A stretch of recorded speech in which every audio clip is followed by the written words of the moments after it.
voudrais donner 3 dates. 2003, janvier 2003, George W. Bush décide de remodeler le Grand Moyen-Orient. Le Grand Moyen-Orient, ça va du Maroc jusqu'au Pakistan. Et il attaque l'Irak, avec les arguments que vous connaissez, dont on sait maintenant qu'ils étaient bidons. Il n'y avait pas d'armes de destruction massive. 2006, 19 décembre 2006, Time Magazine, qui n'est pas un journal pro-russe à ma connaissance, publie un rapport secret sur la Syrie dans le viseur de Bush. 2006, c'est-à-dire 5 ans avant les printemps arabes. Et il est expliqué comment et pourquoi le gouvernement des États-Unis va soutenir les opposants et renverser le gouvernement d'Assad. Bon, prenons acte d'une ingérence caractérisée avec des moyens, 1 milliard par an de moyens affectés à ça. Et puis, troisième date, 2011, le Grand Moyen-Orient, on continue à le charcuter. Cette fois, c'est la Libye qui tombe.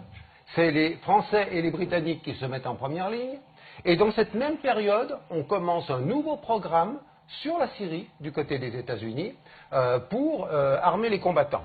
Voilà quand même des choses qui doivent être rappelées, parce que ce n'est pas seulement Poutine qui est dans cette affaire. Poutine, il est arrivé après, bien après, sauf qu'il avait une balle à Tartous depuis les années 70. Voilà, je crois vous nous dites les grands méchants, dans le fond, ce sont les États-Unis. Je dis que les Américains ont un plan qui a été de remodeler le Grand Moyen-Orient. Je n'ai pas entendu une seule fois ce mot dans les commentateurs depuis des mois sur cette question-là.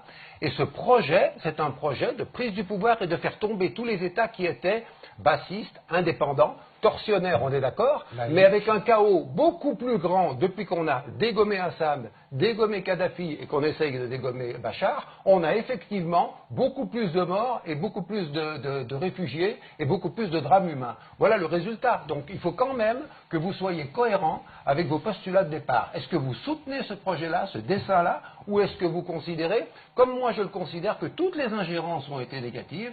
Et quand j'ai entendu le président Hollande se vanter dans un livre qui a été écrit par un journaliste français d'avoir contourné l'embargo de l'Union européenne qui interdisait de livrer des armes, je ne sais pas si c'est vraiment les meilleures choses qu'on ait trouvé à faire pour calmer le conflit. Voilà quelques éléments qu'il faut livrer. Ce n'est pas que les Américains, c'est les Français, c'est les Britanniques.